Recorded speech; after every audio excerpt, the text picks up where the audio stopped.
Yo, this is Chris from Team Innovate, just coming at you with one of our signature videos, pack previews, and this time we'll be looking at Photon Shockwave. So yeah, it's just pretty much me and teammate Adam. Yeah, man. And we're chilling, doing stuff. Well, not really doing stuff. We're just kind of being lazy, putting a deck together. See that? See, we're probably heroes. Yeah. So yeah, let's move on. No, shiny ulti aliases. Yeah, flaunt that for the camera. So anyway, let's move back to our to our featured pyramid. And yeah, so basically there's just a couple cards, all TCG exclusives from Photon Shockwave that I wanted to talk about today. So remember, comment, thumbs up, subscribe. We love subscribers. And yeah, so the first card I want to talk about today is Dark Smog.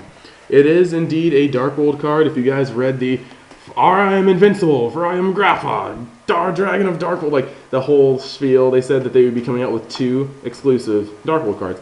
This is indeed one of them. It says it's a continuous trap card that says once per turn, you can target one monster in your opponent's graveyard, discard one fiend type monster, and banish that target. Now this effect is unconfirmed. You see the text is really blurry. You can check it out yourself. Like always, I will put the links to everything down there, and the little bar thing, just open it up. I already have it. I like to keep it good and easy and convenient for you subscribers.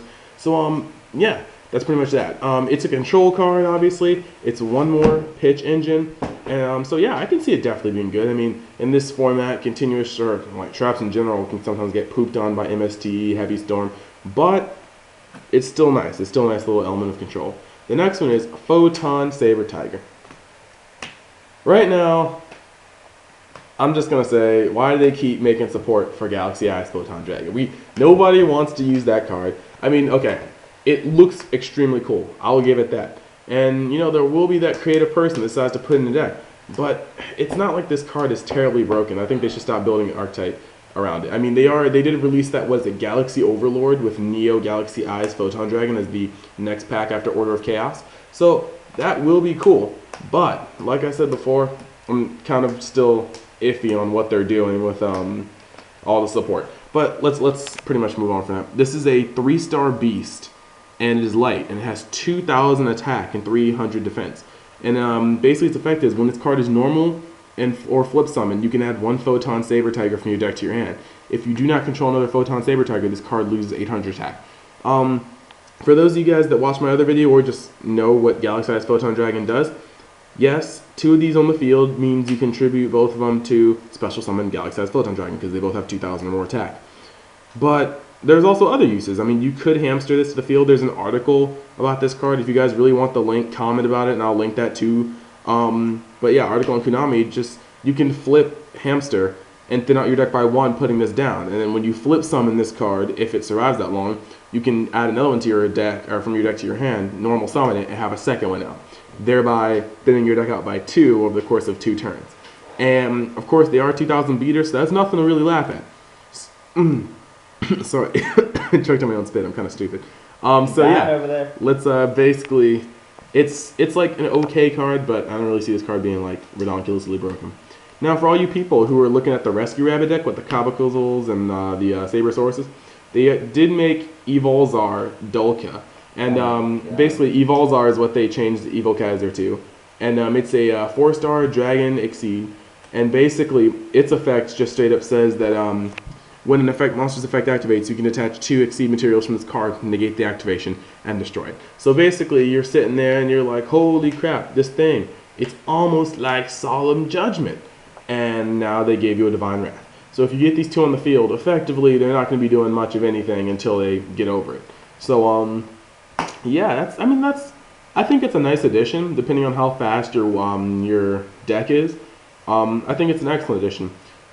But yeah, I wish the artwork was a little bit clearer. It looks like it's already going to be a BA looking card. I love card artwork. I'm a sucker for it. Probably collected in multis.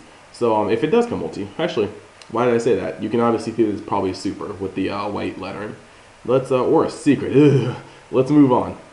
Probably super, I'd say. Wind Up Rabbit. This one looks like it's about to be a rare, but the effect of Wind Up Rabbit is, well, actually, I'm getting ahead of myself. It's a Earth Beast Warrior, 3 stars, 1,400 attack, and 900 defense. And it says during either player's turn, you can target one face-up wind-up monster you control and banish it until your next standby phase. This effect can only be activated once while this card is face-up on the field.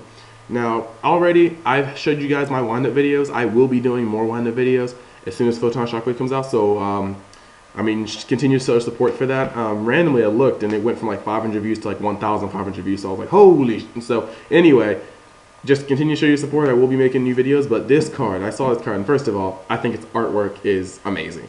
It looks cool. Second of all, I think that straight up, this card makes so many shenanigans. The fact that you can do it during either player's turn. I mean, its obvious effect is to let you remove a wind-up so that it comes back to the field and you can use its effect again. Its not so obvious effects can be just silly shenanigans. I mean, you're chilling there with Gores in hand, no backer on the field, and you got one wind-up on the field, and they're just like, okay, into my battle phase. You're just like, oh, remove wind-up rabbit from the field. Already, you just open yourself up for Gores, protecting your monster for your next play. This card basically turtles like Drill Warrior. You can also turtle one of your more precious things. You left a wind-up Magician out in the field and is kind of open to attack. Wind-up rabbit the crap off the field. I mean, like, you can see how this play would work. Is pretty good. But yeah, I definitely think this card will see play in the deck because it basically allows you to turtle and reuse the effects. Also, it's a level 3, which leads up to the next card, Wind Up Zenmaines. Zenmaines, a rank 3, 1500 attack, 21 defense. So it's obviously a defender. Its card art is also equally BA. Takes 2 level 3 monsters.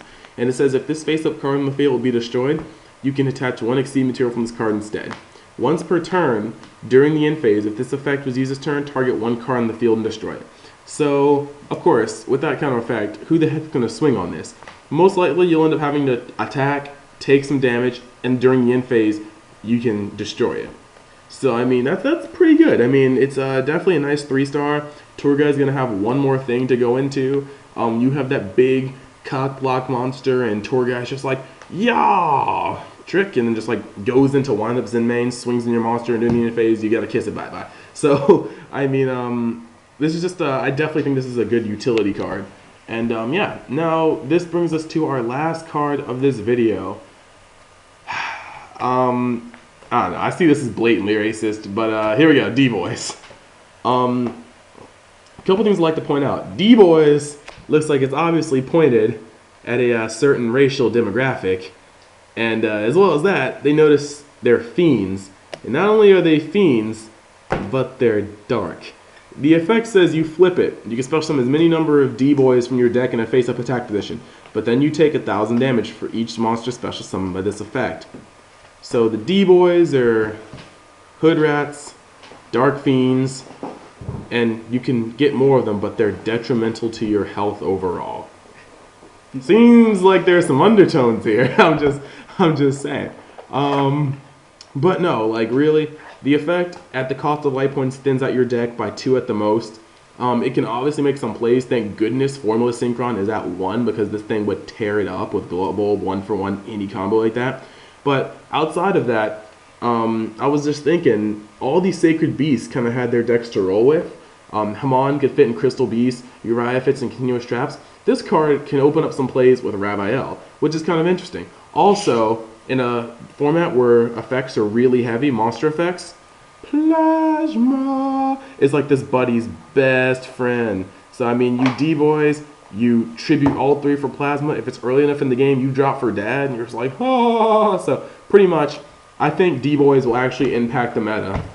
I could be very wrong, but I mean, people have never really had a problem with trading life points for win. So, hey. So yeah. Tell me what you guys think in the comments, and that's pretty much about it. Remember to thumbs up, comment, subscribe, and I hope you guys like this TCG exclusive preview for Photon Shockwave. Peace out, YouTube. See you guys.